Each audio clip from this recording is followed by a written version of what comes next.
Well, I'm delighted to say that joining me on the Godcast this week is Clive Billeness, who is an experienced theologian. He's an individual who's been part of the Church of England for many years. And we're going to be talking about safeguarding today. So, Clive, it's fabulous to get you on the Godcast. How are you? Hello, Alex. Good afternoon. Thank you very much indeed for inviting me on to talk about this because it's such an important matter at the moment. So it's really nice to be here. It's great to get you on. So for people who maybe are outside the Church of England, Clive, or even for those who know of you, or maybe aren't even part of Synod, but are interested in this theme, just tell us a little bit about yourself and a bit about your experience, particularly regarding safeguarding in the church. Okay, certainly. I'm a lay member of the General Synod and I represent the Diocese in Europe. So I'm actually speaking to you today from France because our diocese covers everything from the Arctic Circle down to the Mediterranean. So it's an absolutely enormous area that we cover for only 6 members of Synod, of course. I've been a member of the Church of England like all my life, I suppose. But I've got a rather different approach to some of this because I'm an auditor. I started programming computers when I was 14 years old, and I've been programming computers ever since. And I'm also a project and program manager. And so I have a big interest in all the aspects of what we're talking about here. And in terms of safeguarding, well, I've been involved in it in various different ways. And for the last few years, I've been acting as a kind of point of contact for people who have had difficulties with safeguarding in the Church of England and they need people to go to. And so I'm one of the people that they sometimes contact. So I've heard stories which come from way outside my local experience, but I realize just how challenging some of the issues are for us to deal with at the moment. I always think, Clive, that there's different ways that people look at the church and safeguarding. I think there's people who would be classed as the experts, who've got a real understanding of the issues. And then there's a group of people in the church who know there's a problem with safeguarding in the Church of England, and they hear names like the J Report and the Making Report. But there's also a group of people outside the church who just see us as a complete dog's dinner when it comes to safeguarding. Can you break that down as simply as you can and give it some context, please, Clive? Because that would be helpful. Be helpful to me. It would be helpful to other people on Synod, and it'd be people help people with a wider interest. Yeah, surely. I think the problem for us is that we're such a big organization and we're very often dealing with people who are in bad places in their lives, which makes safeguarding very important to us. And we've been very unfortunate. And we're not the only church that's been through this, which we'll come to in a second or two. But as a church, we have had some very serious problems in the past. Now, I think globally, safeguarding has become much more important in the last 20 or 30 years because until the internet came along, I don't think people realized that these problems were occurring. And I don't genuinely think that safeguarding suddenly came out of nowhere, in 1965 and nothing happened before that. The problem we have now is that history is catching up with us. And as a church, it took us 325 years as we're celebrating this year to create the Nicene Creed and get our beliefs in order. We're slow to react. We're a slow organization. We are a kind of super tanker. And of course, as we all know, we're not one church of England. In England, we're 42 churches because we have 42 dioceses. And the report that we have before us at General Synod next week talks about 85 different institutions that have to be brought into this. So we're large and complicated. So anything you do has a lot of ramifications. And the problem is what we see are the problems. We don't see the fact that a lot of good things happen. We know that many people, and I will say, including your good self, are committed to making sure that it's a safe space for people to come and worship in bad times in their lives and in good times in their lives. But unfortunately, we're not reacting fast enough to the bad things. And there's been a big issue in General Synod about loss of confidence in the leadership of the church. And once you begin to lose confidence, it's very hard to get it back. As I said somewhere the other day, according to that famous theologian, Lady Gaga, you can repair a broken mirror, but you always see the cracks. And this, I think, is the problem now, that we're having to try to repair the cracks and we're trying to rebuild confidence. And that's where the challenge is at the moment. So what we talk about in the next week when we're together in Synod, it's going to be very important in trying to rebuild confidence, because there are so many survivors out there who've had bad experiences. And we're saying to them, we're going to get better, we're going to look after you, and to say to future people, we're going to be there for you. And what's your view? I mean, we'll come to the technology stuff in a minute, Clive, because it's a very fast-moving world, and things like AI are, well, they're not on the horizon. They're here and present as we speak, aren't they? But there's like I said, we'll come on to that. But in the mainstream media, there's been allegations that people are creating lynch mobs to call people out, and there's blame being apportioned everywhere, and it seems that Channel 4 News, particularly, are almost drip feeding out scandal after scandal after scandal. A couple of questions I've got for you on that is, is it fair and reasonable that somebody like the Archbishop of Canterbury is held accountable for it all? And I think that maybe is one argument the Archbishop would say, I can't manage it all because of exactly what you've said, Clive. There's 40, 60, 80 dioceses involved here. So where does the blame um, begin and end, I suppose, is the first question. I think, sorry, Yeah, go for I'm it. sorry. I always go back to the sign on the US president's desk. The buck stops here, and this is the difficulty with this: that some of these things have been extended over a long period of years, and ultimately the leadership have to take responsibility for it. I think there's a growing trend in the world in general now to hold leadership accountable for everything that happens within their organisation. We're living through the post office counters scandal at the moment. And there is an expectation that if you're taking the role of leader, you must be answerable for the things that happen within the organization. And I think that's inevitable. And if you're going to go to Justin, what he did was honorable. And I think that's the word I would use. I don't look at this as disgrace. I look at what Justin did as being highly honorable, given all the things that happened. We've heard words about lynch mobs, and I can't really support that concept, because these are people crying out when nobody else has listened to them, and therefore they will go anywhere to anybody who will listen and who will do something about it. And the people who email me on a weekly basis say, no one's listening to me, I'm being ignored, I'm being blanked. And if you think back to I'm sorry for our non-church people here, but the parable of the persistent widow, in the end, the persistent widow got justice because the judge said, I'm going to have to do something about this because I can't tolerate her keeping on at me about it. And so we're actually told by the Bible to be persistent.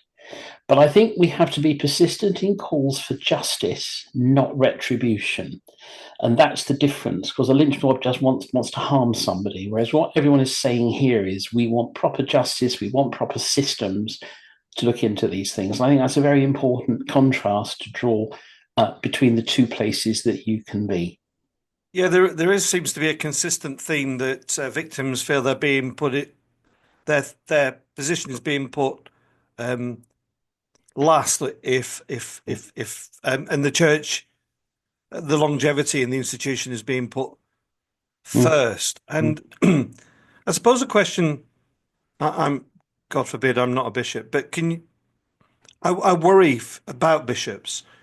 One, about the capacity to resolve issues, but two, is it fair to say that the institution's got a duty of care to the bishops to give Abs- them the tools to do the job properly? And this will perhaps lead us to where we're going. yeah.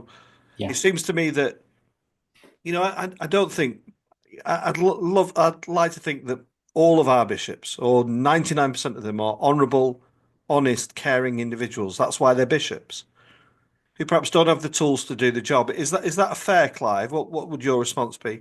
Yeah, I think that is a fair thing to say. As we speak, the Charity Commission have just sent out a letter, I believe, to every bishop, asking them whether they believe that they are being impeded in undertaking safeguarding work by any system, procedure, or legislation within the church. And I'm looking forward very much to seeing how they reply to that. Because, yeah, the other thing is maybe we're unfair to bishops. We appoint theologians and we then say, oh, by the way, you're also going to be a chief administrator, a chief finance officer, a chief judge. Is that fair? In that, do we expect too much? If we go back to the dissolution of the monasteries time, the only super literate people in most areas were the heads of monasteries, and therefore the crown expected them to undertake a lot of work on their behalf because they were the brightest people in the area. Now, when Thomas Cromwell then went round to investigate different monasteries, they found all sorts of levels of maladministration. But had we asked too much? Maybe in safeguarding particularly, we are asking too much, that a bishop is expected to be the shepherd to people like your good self, but also then to have to deal with controversial and difficult matters when they have a complaint. And I think that's a very difficult role for anyone to fulfill. So I do agree with you. We do owe it to our bishops to give them the best possible support that we can to help them to do the job and be our shepherds. And I would say, I said this to my own bishop a while ago, we have bishops because if you're a flock, you don't hire a shepherd and then tell them how to do their job. So this plays into the argument for independent safeguarding then, does it? I think I think this actually, we have to think of it in a different way. We have a paper before us that's come to General Synod next week, and the paper sort of says independent or not independent. But that's like doing an east to west approach. And I think we need to think about north to south, because what we haven't yet fully defined is what we want the services for safeguarding to look like.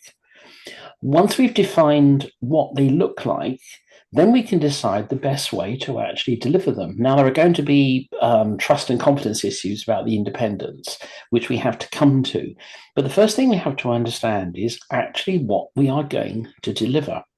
Now, in my background, I spent a number of years working for the fire service, and I've also spent, well, not several, but quite a few years working in technology in the National Health Service. The National Health Service now has the NHS spine, which manages data right across the country to allow it to be accessible to any hospital, any GP, surgery, anywhere, so that you have a consistency of data management and handling and storage. The fire brigade, you think about only as the guys and girls in the big red vehicles with the blue flashing lights that come running up when the house is on fire.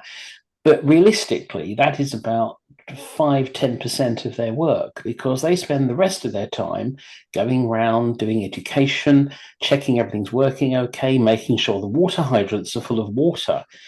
And so there's a lot of work that has to be done, which is not specifically involved with firefighting. It's about making the whole thing better. So where we need to get to is to have a national service which provides consistent, high-quality safeguarding services, plus education, plus all the other support services needed. So whether they be with your good self up in the north of England or they be down at the tip of Land's End, the same things or the same outcomes, the same experiences will be provided to anybody who contacts the service. Now, that tends to mean that you need some kind of overall so just the phrase, a sort of overall quality of service, an overall service standard. But how you deliver that, that's the next question, because there will be more than one way of delivering it. Now, the independence issue is a little bit different, because that's about rebuilding trust. And the whole issue about what does independence mean, because the difficulty is, of course, churches have difficulty with independence, because everyone depends on everybody else, and the way that people's careers are formed and the way that they progress through their ministry is often driven by the people who will be directly above them, to whom they're reporting over this. So there are two problems. What does the service have to look like? Because, I mean, at the moment, we're spending, I reckon, looking at the figures I've seen, about £25 million a year on safeguarding across the Church of England. So what should we be expecting to get for that kind of money? And then secondly, what's the best way to actually run and manage it? And the one thing I'd like to say is that Stephen Cottrell, Archbishop Stephen, has a quote in the Times this morning on Monday when he's written to the Charity Commission saying, would you please help us?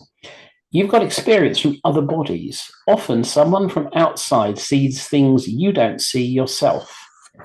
And so one of the issues here is maybe we need to be more extroverted than we are at the moment. And maybe this means we need more external help and support. The question about independence, there are lots of publications. What does independence mean? And the European courts ruled on it. British courts have ruled on it. There are international publications. I sent some of them to the review group to have a look at when they were doing their preparatory work. Independence is probably as much about perception as it is about fact. But we have to do something to overcome the loss of confidence that is currently prevalent across parts of the church. And so I think we have to take two problems separately, but put them together. There's some interesting stuff in there, Clive, and I'm just trying to think how other people might be thinking and what questions that I might be saying. And I know of bishops that would be saying our diocesan safeguarding is very good. It's robust. It's ticking all the boxes. And in my experience, when I've ever had to deal with a safeguarding issue and I've reached out, I found the support and expertise very good. So there's a question there. Are we talking about localized safeguarding, or are we talking about nationalized safeguarding here? And something that I've also picked up this morning in the Church Times is a question of liability. If we outsource safeguarding, is this just an opportunity for us to pass the buck? So a couple of questions there, Clive, I'd be interested to know. I'll start with the second one first, because amongst my many bits of paper, I'm a qualified risk manager. And one of the ways that you get rid of risk is that you transfer risk, which is when you outsource something. But there's an old saying in risk management which is that you can transfer the risk, but you can't transfer the consequences. So whoever deals with this, ultimately, one day, an Archbishop of Canterbury will face difficult questions about it. So if you're talking about outsourcing, you're not going to ever outsource the risk. What you're going to outsource is the delivery of a service which you have specified. So what you have to do for what we're doing, and you talked about local versus national, and actually I just see one continuum with this, because it's all the same issue, or the same same suite of issues that we have. So you have to be consistent all the way through. Now, at local level, thank heavens, we are blessed with an awful lot of volunteers. So one of the things that has to happen is we have to make sure the volunteers who give of their time very freely and often deal with awkward questions that come to them, why do I have to fill this form in? They need to be supported as well. And as I was sitting waiting to talk to you, I suddenly thought there should be one word on the wall with all of this, and that word is excellence, because we should aspire to be the best organisation anywhere in how we safeguard people with whom we deal. We are not the only church that goes through these problems. If we look at the press in the last week, there's been problems in Australia. We know His Holiness the Pope has been working for years to improve the whole safeguarding picture within the Roman Catholic Church. But we have an opportunity here to do something about it for our church, and then maybe later on share the lessons that we've learned and the good practice we've developed with other churches. But I don't think you can segregate the two. There are issues we may or may not get onto today about employment arrangements, but the problem is the same at every level. The problem is always to make sure that whoever you are, wherever you are, you have a consistently provided service, and that you know what's going to happen when you telephone it. When you phone 999 for a fire engine, you don't know where the person is that you phone. You don't know where the fire engine's coming from, but you want it with you now. And that's all you care about, is how the service is delivered. And we need to get to that place where we don't worry quite so much about, from the point of view of the end user, where it's coming from, but how is it being delivered? And is it effective? And we need to make sure we find the most effective way of doing these things. And that's where we should be focusing. One of the ironies and a great sadness for me, Clive, is that the church seems to be able to argue about pretty much anything. So there's always a different view, and there's a bit of an arrogance I feel within the church that that different view is the right way, whatever. You know, it's a non-negotiable when the real non-negotiable should be that you've described Mm, is the excellence and this idea of technological input is an interesting one. mm. Of course, there will be people who'll be saying it's not possible, we just can't do it. You know, what would your kind of response be to that? To that, you mentioned Okay. the great books important here, isn't it? You know, I presume Yeah. the No, Bible. I was going to I was going to refer to this actually because we talked about. I said I would refer to the good book, and I brought the good book with me. But the good book is actually Yes Minister, Oh, because these are the diaries referring to, of course, that great prophet of bureaucracy, Sir Humphrey Appleby. And one of the things that you do see is in there, there is the list of how Sir Humphrey prevents anything going forward. And there are 5 stages working around delay. It won't be popular. It's very brave. And then the one that at the moment is very appropriate, which is, but there are technical and legal difficulties, which is always recommended as the one which will cause the greatest delay because they're undefinable and they used to scare ministers off. Going back briefly back before we move on about trustees, one of the things I noticed that that's been said about, trustees, there's liability. Yeah, well, I'm a trustee of a charity and I have trustee liability insurance, as do directors of companies. So that we can deal with. With the technology, things have moved on incredibly fast. And if you use telephone banking, if you use half a dozen other services, you're doing it on the phone because most people, I don't know whether this is a COVID thing or not, with all the banks now closing as well, because people prefer to do all their interactions with services online, either by computer. God forbid we ever get into the stage where you have one of these friendly systems that asks you silly questions, or you have a call center. Now, call centers, of course, don't exist very much anymore because call centers are now a computer, and that computer can be anywhere in the world.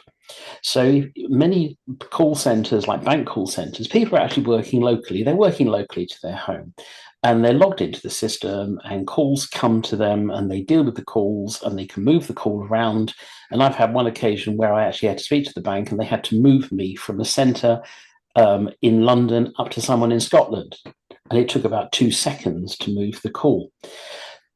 The J report said very clearly, locally delivered. And I don't think anyone would argue with that. There are great relationships we have to keep. But if you can imagine a situation where any safeguarding person is now using a laptop that has a built-in call center system. So as soon as they switch it on in the morning, the telephone calls come up. You are someone who wants to phone them. You have a local number, which is the number for your diocesan safeguarding office. You've also got the national helpline number, because if you just have a question about how do I get this form filled in, you can ring that number. Where those calls go is entirely decided by the computer system. So if you have a local person and you know them, if you try to ring them, the call will go to them. But if they're on holiday, it will then know to move the call onto somebody else in that office, or if no one is in that office, move it back to a center where they can get somebody else for you. Way before the days of all these fancy call centers and internet stuff, I used to work with the Home Office in investigatory capacity, and each of us took a turn once a fortnight to be called what's called pager one, and you carried a radio pager, and that pager could be rung anytime, day or night, for 24 hours by anyone who needed help in an emergency. So with modern technology, getting someone on a line to be able to help you, and of course, if you're using a consistent case reporting system built into it, the fact I speak to you today about an inquiry about something, if tomorrow you phone and you get your local safeguarding person, they can still say, oh, yes, Alex, you spoke yesterday and you spoke to my colleague, Harry or Harriet, and they've made these notes. Is that okay? Did you get what you needed? What do you need now? And they just keep updating it. So this is all very, very straightforward. So you don't lose the personal touch, but what you do is extend the service. So there's always someone available to answer your call day or night. And that's where we need to get to with this. We need a local feel. There are lots of local people in the 85 organisations, but we need them all to be interlinked. So whether they be working in an office or whether they be working from home, they're all part of that safeguarding community. And therefore, when you make the telephone call or you contact someone or send an email, you are talking to the whole community of the profession, because all of these people are there to help you. And I'm quite certain that if you had to speak to someone in John O'Groats because you needed help, or Land's End, they would be just as willing to help you as someone just up the road from you. It's just making it possible with the technology. And it's not new. This has been everywhere for 10, 15 years, and it's getting so good these days that you're hardly even aware of it. You know, if you're using a mobile phone, half the time it's connecting through the internet, internet traffic's going everywhere. You can move calls around, you can have calls diverted, you can have messages sent to you. These things are all highly doable. There is no technical problem at all in dealing with things like this.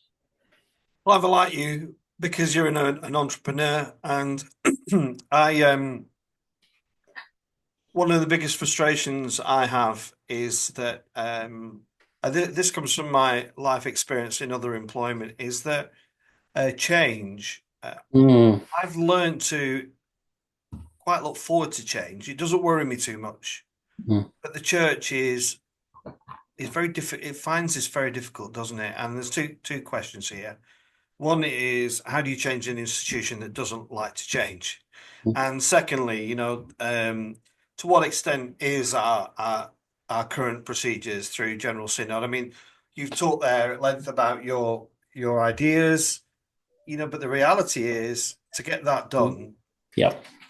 is, well, for me, I'd even go too far as say, in the current climate, it's almost impossible, because they're the challenges that we've got. And this is one of the huge areas of constipation that are stopping our church from doing anything quickly, proficiently.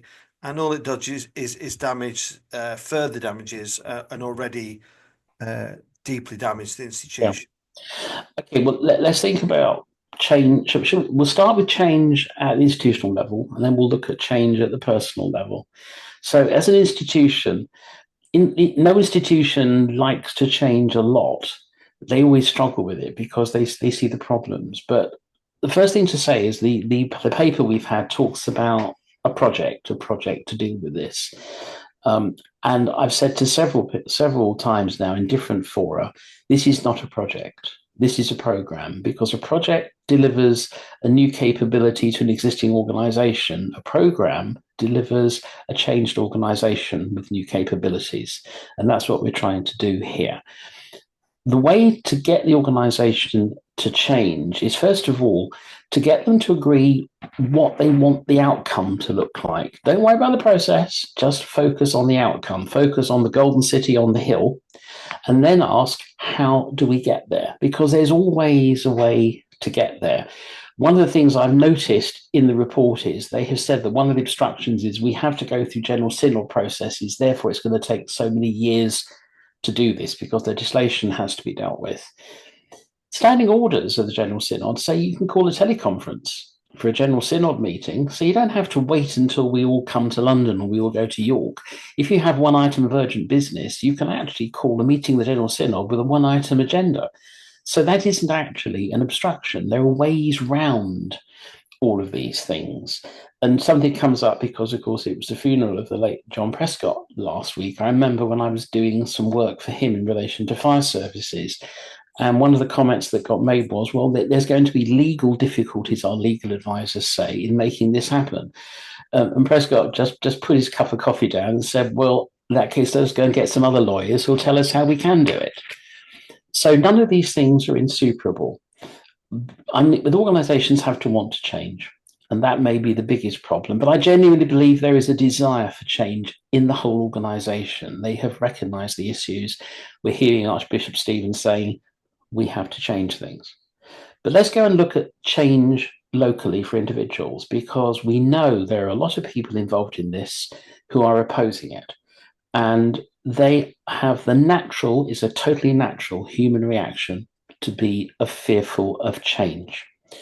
Now, that's not a thing I criticize because everyone's afraid of change because we're quite reasonably, they're worried about their own personal futures. They have families, they have lives.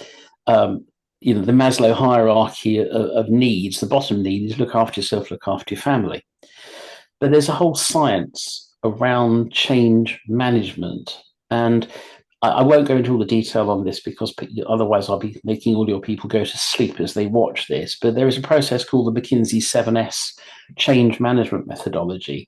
But at the core of it is a thing called shared values. And if we're going to try and achieve change here, what we have to do is we have to agree with everybody what are the shared values, what are the things we're trying to achieve. But then we also have to say to people involved in this process, be assured that we are not going to do you down in getting this change, because part of our shared values is to care about each other and to care as much about the people who are delivering a very difficult job as we do about the survivors and the potential victims. And so we have to have a process of change. And I've done this. I've been through this. I have run projects. I had one year in 2012. I had 3 projects that were all 3 finalists for a European award because I'd run all of them. And getting change is not impossible, but it has to be done with integrity and with trust and bringing people along with you and get them to understand the process of change is not to harm you. And I think one of the dangers we have with our concerns about safeguarding is it's coming across as if we actually have something against the people who are doing the work out there in the diocese. We have to make it clear we don't. Ever since I've come to Synod, every time I speak, you will always hear me say, and go look on the YouTubes, I want more for safeguarding. I want more resources. I want more support. I want more autonomy for our safeguarding officers. And I genuinely believe that we can achieve this if we start looking to generate a completely independent organisation. Now, as I said to you before, this is the north, south, east, west point of view to it, which is what do we need? How do we deliver it? There'll be the confidence thing to be overcome as well. Maybe it doesn't have to be independent just to generate the services. Maybe it does. But then we look at the confidence aspect. And bearing in mind that if we do all these things, even if we did it today as an independent organisation, it will be, I know it can't be a charity because we've been told by the Charity Commission that, but there are many other structures like non-profit companies that can be created that are not trying to make money out of safeguarding. But if you had to move that back inside for some reason, you could do so relatively easily.